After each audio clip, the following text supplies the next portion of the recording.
Tadi di segmen sebelumnya Pak Suparji berpendapat bahwa tidak perlu lagi ada pro dan kontra bolehnya mantan narapidana untuk menjadi caleg. Saya mau minta pendapat ke Mbak Titi. Memang kalau menurut Anda berbahayakah bagi demokrasi ketika seseorang mantan narapidana yang sudah kelar atau menyelesaikan masa hukumannya kemudian ingin menjadi legislator lagi, Mbak Titi? Iya, ini bukan soal berbahaya atau tidaknya ya. Kalau tadi soal kebolehan sudah diatur. Dan ketika itu diserahkan kepada masyarakat, masyarakat itu perlu dengan tahu betul soal riwayat dari seorang calon. Saringan pertama adalah partai politik. Partai politik mestinya memberikan yang terbaik bagi masyarakat, karena mereka yang akan dipilih itu adalah orang yang akan bekerja untuk fungsi-fungsi vital di dalam bernegara. Oleh karena itu, riwayat rekam jejak bagaimana dia bekerja mengelola keuangan negara, bagaimana dia pernah mengelola atau memegang sebuah amanah, itu penting untuk diketahui. Nah, karena waktu kampanye kita pendek, ada kebutuhan untuk tahu rekam jejak para calon. Ketika misalnya dinyatakan riwayat hidup itu adalah rahasia, pertanyaannya adalah apakah itu pernah dilakukan uji konsekuensi? Karena Undang-Undang Keterbukaan Informasi Publik menyatakan ketika suatu informasi dinyatakan rahasia, maka harus ada uji konsekuensi terhadap informasi tersebut. Yang kedua, ketika masyarakat diminta untuk berpartisipasi memberikan masukan, tanggapan terkait keterpenuhan persyaratan, kan butuh instrumen. Nah, instrumen itu adalah salah satunya melihat riwayat hidup. Jadi kita agak anomali kalau kemudian menyerahkan segala sesuatu kepada masyarakat, tetapi ruangnya dipersempit begitu ya. Apalagi sekarang ini pencalonan itu semua dilakukan menggunakan instrumen teknologi yang Oke, namanya sistem teknologi informasi pencalonan.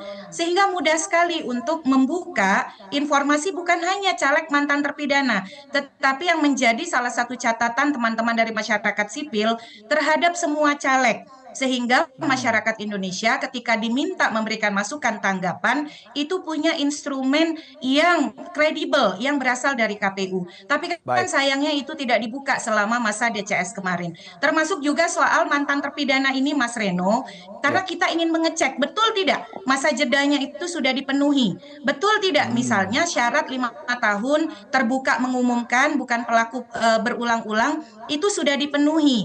Nah, sayangnya kan itu tidak bisa dilakukan karena sumber informasi dari otoritas itu belum dibuka oleh KPU. Kalau Baik. sudah DCT kan sudah Oke. terlambat. Walaupun DCT bisa diganti, tapi harapan kita di DCT itu daftar calon tetap, semua caleg itu sudah betul-betul memenuhi syarat begitu.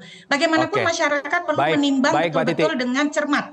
Apakah Baik. seseorang misalnya yang pernah Oke. menyalahgunakan keuangan negara itu akan dia beri amanah Baik. kembali.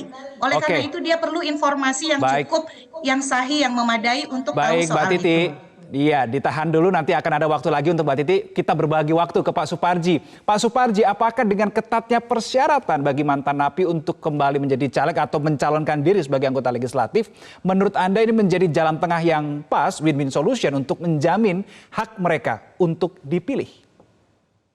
Ya, saya kira ada satu jalan tengah yang kemudian memang dilindungi, baik dari si ideologi, konstitusi, regulasi, maupun teori hukum. Persoalannya adalah, apakah kekhawatiran yang kemudian mengemuka terhadap mantan napi untuk nyalek, khawatir untuk mengulangi. Nah, sekali lagi, bahwa itu adalah asumsi, bahwa itu adalah imajinasi, bahkan mungkin halusinasi. Karena apa? Kalau begitu caranya, berarti kita tidak percaya dengan sistem pemenjaraan, tidak percaya dengan sistem pemidanaan. Kan asumsinya, orang yang sudah dipenjara, maka akan jera, maka akan kapok, dan akan menjadi lebih baik. Maka itulah kerangka yang mestinya dilakukan dalam konteks menyikapi dalam perspektif supaya adil terhadap siapapun. Jadi menurut saya bahwa jalan tengah yang dibuat oleh Mahkamah Konstitusi, dibuat oleh undang-undang maupun PKPU, saya kira adalah sudah terang benderang dan tidak perlu ada lagi katanya polemik mantan napi untuk nyalek. Persoalan bahwa bagaimana ada keterbukaan pada publik tentang identitas yang bersangkutan tentunya tidak bisa digeneralisir antara satu dengan yang lainnya. Bisa jadi seorang mantan napi tadi itu adalah sekedar korban sistem atau korban politik ya, karena tahu bahwa pada dasarnya hukum tidak berada dalam ruang hampa, ada kepentingan-kepentingan politik antara satu dengan yang lain sehingga menyebabkan orang satu dengan yang lainnya tadi berada dalam konteks penjara, menjadi pesakitan, dan lain sebagainya. Jadi mengeneralisasi antara satu dengan yang lainnya, saya kira adalah tidak proporsional. Kemudian, dalam konteks bagaimana menyerahkan sepenuhnya kepada masyarakat, dalam hal ini memang kan pada dasarnya adalah mereka akan terbatas pada dapil masing-masing, dan ketika pada masa kampanye, masa sosialisasi, dan sebagainya, menjadi wahana untuk kemudian menilai yang bersangkutan. Nah, lagi-lagi adalah apakah memang menjadi satu keharusan, menjadi satu keniscayaan, membuka semuanya itu kepada publik, tapi kembalikan kepada mekanisme PKPU sebagai hukum positif yang berlaku pada saat ini. Terpenting menurut saya adalah bagaimana pada pemilu 2024 nanti ada sebuah keadilan pemilu, ada electoral justice dalam rangka mewujudkan social justice, sehingga semuanya adalah terlindungi hak-haknya. Tidak adil, tidak proporsional, kita memberikan hukuman seseorang selama-lamanya.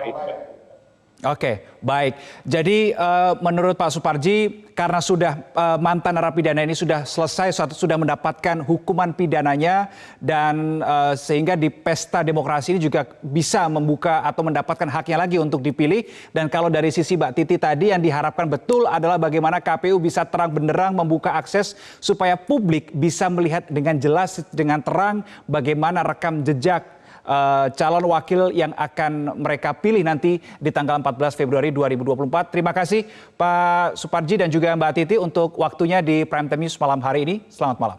Jelajahi cara baru mendapatkan informasi. Download Metro TV Extend sekarang.